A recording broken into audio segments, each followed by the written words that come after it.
与邻国首富秦九言奉子成婚的第6年，我与他因女儿的教育问题，久违地坐在了同一张桌上。长公主请来邻国最有名的琴师教她练琴，你女儿顺手把千金难买的名琴摔了个稀巴烂。得知此事，我才从演武场匆匆赶回。小孩子不懂事，会闯祸很正常，只要他没受伤就好。他已经不是第一天不懂事了，这样骄纵的性子，你还要一直惯下去吗？为什么不？秦月歌是我的女儿，她有骄纵的资本，何况她也是你的女儿。你动辄3个月不回家，回来就是一阵奚落，叫她怎么看待你这个母亲？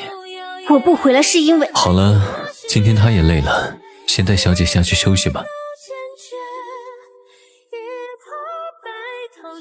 秦九言，我觉得我们有必要好好谈谈。夫人想怎么谈？秦九言，我们和离吧。就因为我阻止你教训女儿，叫嬷嬷把小姐带回来？不是因为这个，当年我们成婚本就是一场错误，在彼此不相熟的情况下有了孩子，将错就错走到一起。现在女儿也大了，我想我们是时候分开了。一场错误？你是这么想的？6年前我在醉春楼一夜风流，醒来时误将秦九言当作青楼小官，留下银票就离开。没成想这位被我睡了的小官竟是长公主之子，皇亲国戚，当朝首富秦九言。1个月后我被整出喜脉，正要向爹娘坦白之际，秦九言带着洋洋洒洒的聘礼到了府上。杜老将军，秦某想求娶杜小姐。你如今有了身孕，你爹爹身体不好，说不想让他疾病，你我的事还是不要坦白为好。于是我就这样嫁给了秦九言，婚后生下了我们的女儿，与秦九言相敬如宾。我始终记得我与他成婚那日的约定。秦公子，以我本是奉子成婚，并非心意相通之人。是以如果公子以后有了真正喜欢的人，我随时可以把正妻的名分还回去。好，多谢夫人体恤。坦白说，秦九言是一个很好的男人，婚前洁身自好，不近女色，与我一夜错误后也敢于承担责任，婚后更是百般体贴。但我知道他其实有自己的白月光。九言，既然他已经回来，就不要再错过了。至于歌儿，即使分开，我们也依旧是他的父母。小姐，我们还是快点离开吧。爹爹和娘亲会分开吗？爹爹在外面有喜欢的人。小姐，婴师中暑了，快抱他到房中去。夫人，今日起就住回府上吧，至少在和离之前，你还是秦府的少夫人。娘亲，对不起啊，是娘亲今日罚你太重，可娘亲不希望你成为一个骄横跋扈的人。你现在还小，若是这般行事惯了，事后又有谁能一直纵着你呢？可我总见不到爹爹和娘亲同时出现，你们总是一个人来，另一个人就走，只有在我犯错要教训我时才会在一起。日后若我与秦九言和离，歌儿才是最无辜的那一个。听说你夫人回了府，这些日子可要我回避呀？一切照常便好，他向来不在乎这些。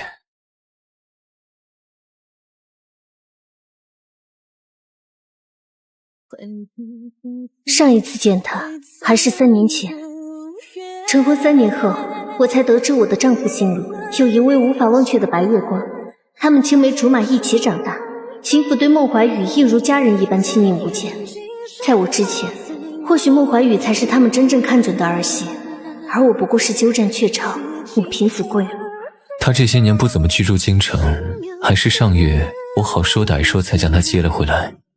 正是因为没有感情，他才能这么坦然自若地朝我说这些表明他们牵扯不断、彼此熟念的话语。怎么了？从前我去演武场接你回府，也不是这般。那是3年之前了，我与秦九言不是没有过交心的时光。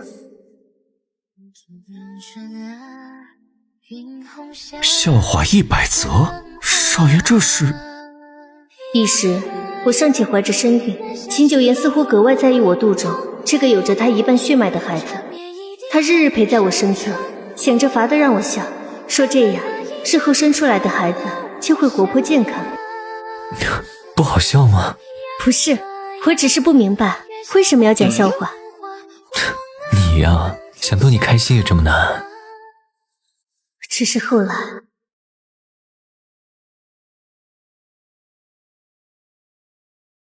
你在等我吗？哼，知道我今天要来，这么期待啊！别瞎说，你嫂嫂去了演武场，现在差不多要回来了。那你怎么不去接她？还冷战呢？嫂嫂，进去聊吧。长公主，我都好久没来看你了，你不会怪雨儿吧？哎呦，你这丫头，本宫想你都来不及呢。歌儿还在书房吗？是。我去看看他。杜绮罗，你到底要逼我到何时？我没有逼着你，我只是要去看看女儿。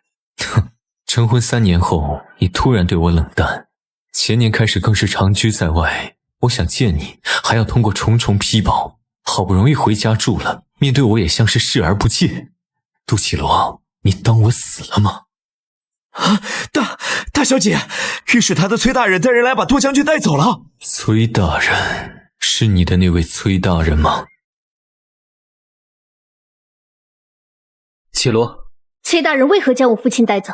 你我非要如此生分吗？我与崔百涵曾为两情相悦的恋人，彼时他尚是贫寒的书生，而我是正门之女。我们因误会结缘，彼此渐渐倾心，却被我爹强行拆散。而后才有了我在醉春楼买醉，与秦九言一夜欢情后有了身孕，奉子成婚一事。我来只是想见我爹一面，还请崔大人准可。圣上有令，杜将军贪赃一案未结前，不许任何人探见。你若想救你父亲，不如想办法找到他清白的证据。贪赃？我父亲一生清正廉洁，绝无可能做出这种事。那便带证据来吧。崔百涵，你是否会因记恨我父亲而待他？记恨？是，我当然会记恨。他拆散了我和我最爱的人，把她嫁给了别人，让她再见到我都只能唤一句崔大人。可明明相不敢读，轻巧慢慢任我读。崔大人，你吓到我夫人了，怎么也不等等我，自己就跑来了。你爹出事，难道我不会管吗？他在做什么？为什么要突然这样？秦公子说笑，我与绮罗怎么说也是旧相识，偶有些矛盾，也与旁人无关。既如此，这段时日就劳你多多照看我岳父大人，就当是为你的旧相识。等等，我还没见到爹爹。先回家再说。秦公子，孟姑娘近来在京中名望渐盛，恐怕少不了秦公子在背后助力啊。你花了这么多的精力来托举她，又还有多少余力来救杜将军呢？他为何要这么帮孟怀玉？是为了他入秦家门做准备吗？若真如崔百涵所说，救父亲的事恐怕不能再指望他了。他只是见了崔百涵一面，便这般失魂落魄，果然在他心里从没有放下过崔百涵。可他到底还记不记得自己是我明媒正娶的妻子？我绝不能让爹娘分开。撮合大计第一招，俗话说得好，床头吵架床尾和，这世上就没有睡不熟的夫妻。娘亲，娘亲，我刚刚梦见了一个青面獠牙的恶鬼，他一直追着我跑，哥儿好害怕，娘亲可不可以陪哥儿睡一晚？怎么会做这样的噩梦？娘亲陪你睡，别怕。我实在害怕，也担心娘亲会害怕，就把爹爹也找来了。爹爹要是不来，我就把你总趁娘亲不在，跑到娘亲床上睡觉的事情告诉娘亲。你爹在呢，就让你爹陪你睡。娘亲先走了。可娘亲答应了我的。走吧，去睡觉。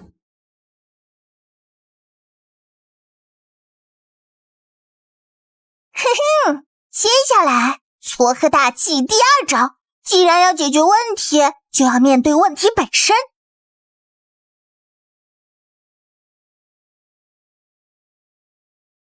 这半月来我四处奔走，才知道父亲的处境有多艰难。好在仍有一些朝中旧事愿为担保，崔百涵也没有再下一步动作。只是要证明我爹的清白，没有那么容易。这些人都是京中名流，孟怀宇怎会在此？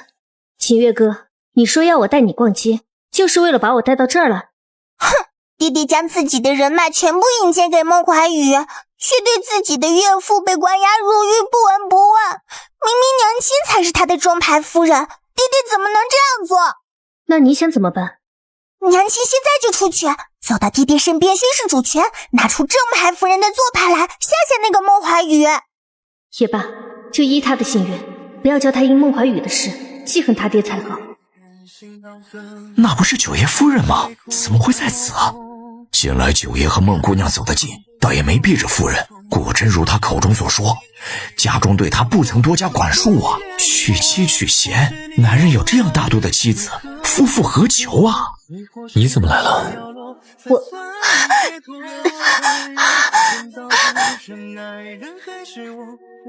他是喘症发作了，身上应该带有急救的药，你先找找。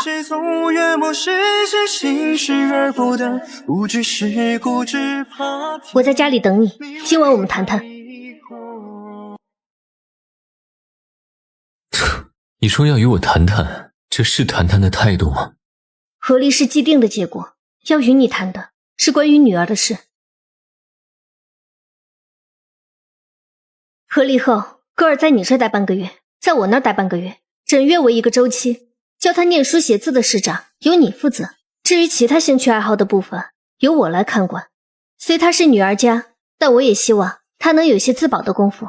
等年龄合适了，我会送她去教场操练一段时间。我有说同意和离吗？什么？杜绮罗，既然成婚是两个人都同意的事，那么和离应该也是一样。可我从头到尾都没有同意过与你和离。我们从前不是说好，你有了喜欢的人，我们就分开？是。从前孟姑娘与你置气，你哄了3年才把人哄回来，她现在好不容易回来了，你又在扭捏什么？我前阵子缴了崔百涵要送给你的信，你可知上面说了什么？不是在说他的孟姑娘吗？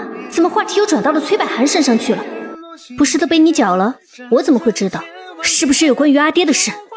他没有提到杜将军，只是一味地问你们还有没有重新在一起的可能。信呢？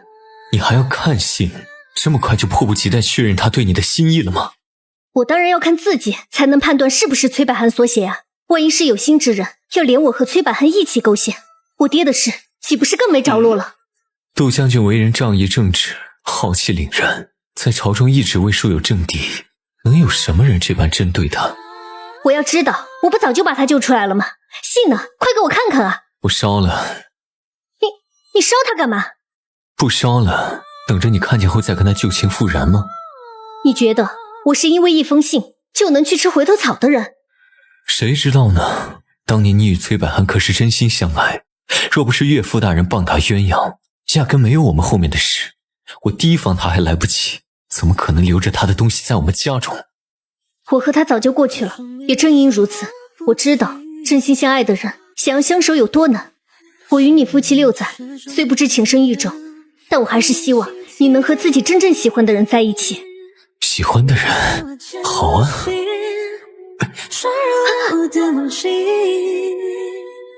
我喜欢的人正闹着跟我和离呢，夫人，你怎么看？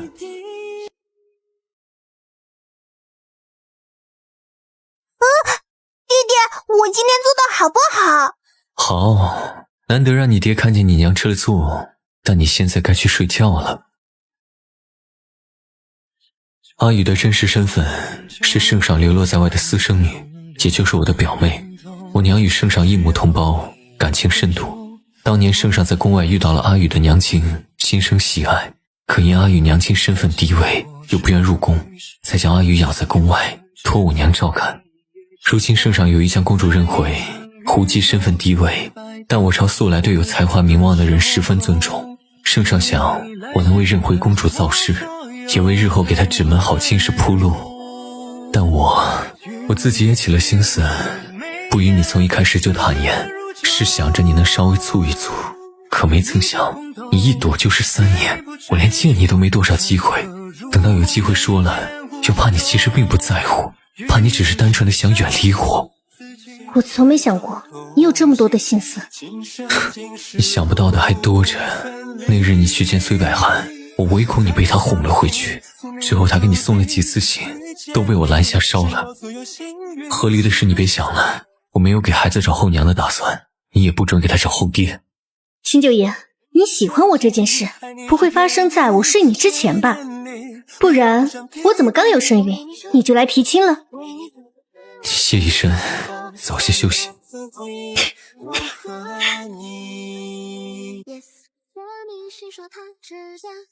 哥，嫂嫂，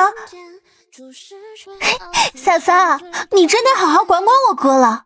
我早就想把我的身世告诉你，他偏偏按着我，不要我说。说什么你嫂子才不在乎这些，我就是去花楼叫10个姑娘，他也只会好心提醒我注意身体。我都说继续这么下去，嫂嫂都要讨厌我了。我没有讨厌你，我只是……快去找你姑姑吧，公主殿下。你离我这么远做什么？还怕外人瞧见？我不习惯与人肌肤相贴。我们是夫妻，怎么能一样？自从前言挑明了那些话，此人就对我处处撩拨，都是6年的老夫妻了，突然这般行事，难免让人无措。女儿在面前，你别乱来。好，我不乱来。崔大人，你怎么回来？给你的信一直没有回复，我想找你，便只能来秦府了。秦九言把信全缴了，差点忘了这茬。可是父亲的案件有了进展。有，还请你跟我走一趟。绮罗，其实我一直相信杜将军是清白，上次的话是我情急失言，还请你原谅。我没有怪你。那我们还像从前一样，你唤我百涵，不要那么生分，好吗？属下已经查明，杜将军贪没受贿一事，正是御史台崔大人在暗中构陷。当年崔大人与夫人两情，后被杜将军强行拆散，为此崔百涵沉寂过一段时日，来年才中了探花郎入室，一路青云直上，拜入御史台。可要将此事告知夫人？先不必。近来崔百涵蠢蠢欲动，似有唤起旧情的打算。当年他们被迫分开，绮罗心中未必甘愿，倒不如趁此机会一举斩断那点不必存留的旧情。只希望夫人心意坚定些，不要叫少爷做出失了理智的事情来才好。那个，今日多谢你带我去探望父亲，只是送我回来实在不必，我怕引起不必要的误会。既是做回好友，基本的礼节我还是要遵守的。你如果问心无愧，又何必怕会引起误会？管来知道他是个善变的，和他讲些什么？今日还是多谢你了，那我先回去了。管家来传话时，我还觉得有些惊讶。旁人想见我，总是知些礼数的。崔大人倒是有脸皮，蹲在门口等着主人家来喂食。早听闻秦九爷是个有度量的人，今日一见，也不过如此。在我夫人的事上，我确实不算有度量。可你夫人心里装着的人却不是你呢。秦九爷，依你的性子，能容忍几分？能忍几分也都忍了，甚至打算就这么一辈子忍下去。你又能奈我何？秦九爷，守着一个不爱你的女人有意思吗？当年若非杜寒山从中作梗，绮罗早已是我妻。我也想问问你，崔百涵，你等着挖别人墙角，抢别人妻子有意思吗？他杜绮罗和你的往事都已经过去了800年，如今我们女儿都6岁大了，崔大人真的对她还是爱吗？说只是执念，何不早早放下，不要再对他身边人进行报复，就凭他真心实意爱过你，也让他有个清静日子过吧。你知道杜寒山之事是我诬陷，那又如何？即便你告诉他，他这一生爱过的人也只有我。至于你，从小含着金钥匙长大的秦九爷，怎么会告诉他，早在他和我在一起的那些年，你就已经深深爱慕着他了？哼，崔大人，只有孩子才会计较，奖励的甜糕是分你的多些，还是分我的多些？所以我又何须去计较是他爱我多些，还是我爱他多些？亦或是他爱别人比爱我多些？总归他在我身边已是万幸。送客。你说这一切都是崔百寒在暗中搞的鬼？我就说少爷肯定憋不住，他哪能忍得了崔百寒那小绿茶一直到夫人面前瞎晃啊？七罗，你的性子还是和从前一样，可我却早不是你认识的那个崔百寒。我知你有想问我的事，上车来聊吧。这大街上说话也不方便。你为何要暗中构陷我爹？你在御史台任职，难道就为了继权柄之任，行报复之私？七罗，你不用这么愤怒。上次我不是还带你去探望过杜老将军吗？他老人家如今好得很，除了丢些脸面，也没有受到旁的伤害。崔百寒，你现在已经陌生的令我不认识了。是，我就是记恨杜寒山，谁让他当年看不起我寒门出身，强行拆散了你我，还转头就把你高价给了秦九言。你呢？你是不是也把我给忘记了？当年我也以为爹爹看不起你，是因为你出身寒门，后来我才想明白，他不过是见你心术不正。那他可真是看对人了。我正是打算将你囚禁起来，让谁也找不到你，要你忘记一切，从今以后只能乖乖待在我的身边。我被崔百寒囚禁起来，3日一副药，他为我服下，说是要我忘却这6年的记忆，回到过去。这屋内点有软果香，你不要再挣扎了，来，乖乖服下这忘药，以后我们好好在一起啊！就像你爹不曾拆散我们一样。电话。崔百寒，你真的觉得你还爱我吗？为何我只能看到不甘和怨恨？重要吗？是你先做了别人的妻子，是你先背叛了我。不能忘，秦九言，不能忘，秦九言。话又渐渐作响，我只能一遍遍念着秦九言的名字，或将他的名字写在纸上，只求字迹记得再久一些，再深一些。崔百寒来时，看见写满名字的纸张，便会拿去在油灯里燃尽，而我脑海中的人影也变得越来越模糊。终于，在被迫服下最后一副药前，秦九言找到了我。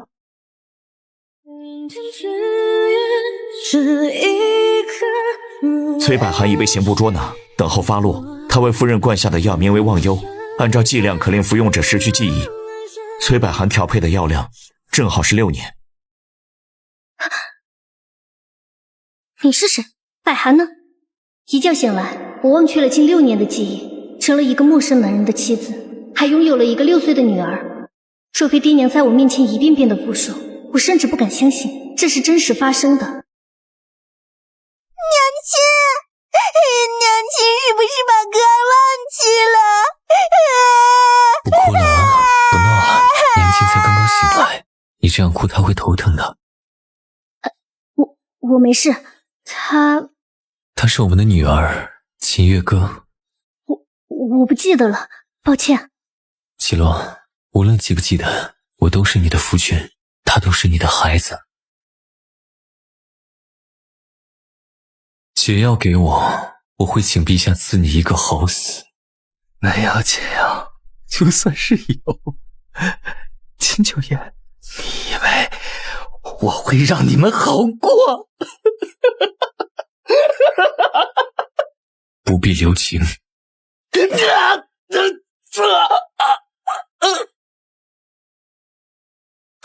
纵使不记得又何妨，都已经等了你大半辈子，还差这下半辈子吗？这不是我的剑吗？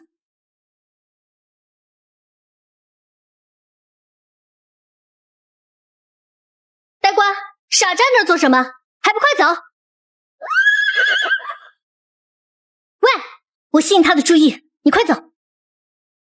皇帝舅舅，方才我被一只野狼所袭，是一位红衣姑娘救了我，可她现在生死不知，可否派救兵？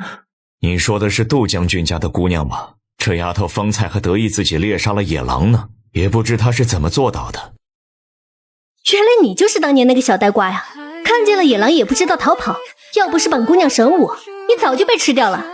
所以被你救下后，我对你一见倾心，回去后开始接管家中生意，筹备聘礼。等到我筹备好了一切，准备上门求亲之时，却看见你的身边已经有了崔百合的身影。彼时崔百合只是一介穷苦书生，我若要使手段把你抢下来也不是什么难事。一开始我也的确是这么打算的，但我撞见过你和他。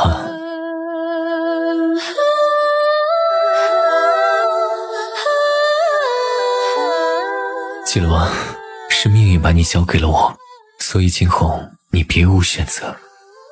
除却成婚后的6年，你还喜欢了我那么久，从前的我是不是也不知道这些？你不知道的还多着呢。从前你一直以为是你贪杯醉酒一夜放纵，却不知是我私心作祟，顺水推舟。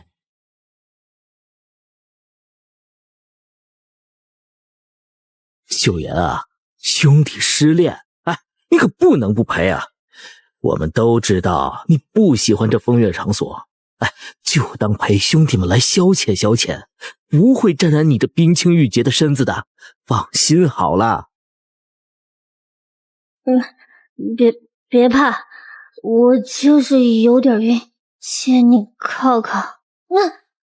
六，不是，这什么情况？她不是不近女色吗？哎，九爷，那不是我们醉春楼的姑娘啊！我知道，你怎么会在这里？崔百合没有看着你吗？崔百合，爹爹不让我们在一起，我不能忤逆爹爹的话，我再也不能跟他在一起了。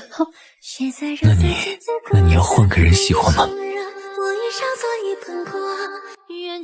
换个人喜欢？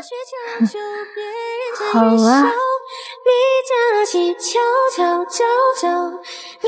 我没有喝醉，也知道不该乘人之危，可如果这是此生唯一一次能与他相拥的机会，我怎么能够放弃？夫人，都说坦白从宽，你看我也没有趁你失忆就胡编乱造，可见我认错态度诚恳，不然你好好考虑一下，喜欢我或许也是不错的选择呢。你都直接亲我了，是给我选择的机会吗？你先是冷落我3年，就是转头失忆把我忘了，我只是亲你一口，算便宜你了。我知道，我不讨厌他的亲吻，不讨厌他的靠近，哪怕我并不记得他，也很轻易就接受了他是我的夫君，接受了我们有一个可爱的女儿，所以这也能算是喜欢的，对吧？秦月哥，你是不是又闯祸了？你以为躲在外公这里，我就拿你没办法了吗？杜绮罗，你胆子大了，连你爹都打。爹，我不是。行了，你都做母亲的人了，还这么风风火火的，回你的秦府去。九言前几日还来跟我告你的状。啊？他告我什么状？奇怪，我的教育到底是哪出了问题？秦月哥这个混世魔王的性格到底像了谁？无论是我5岁时、7岁时，还是入了军营后，都没这么混不吝过呀。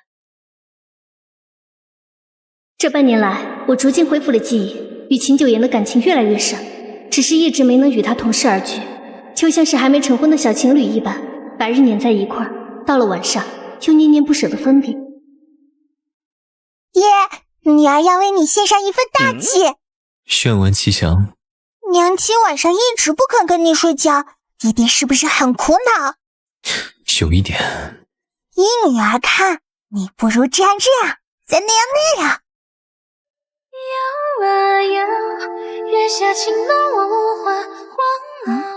我怎么在这儿？没事，继续睡。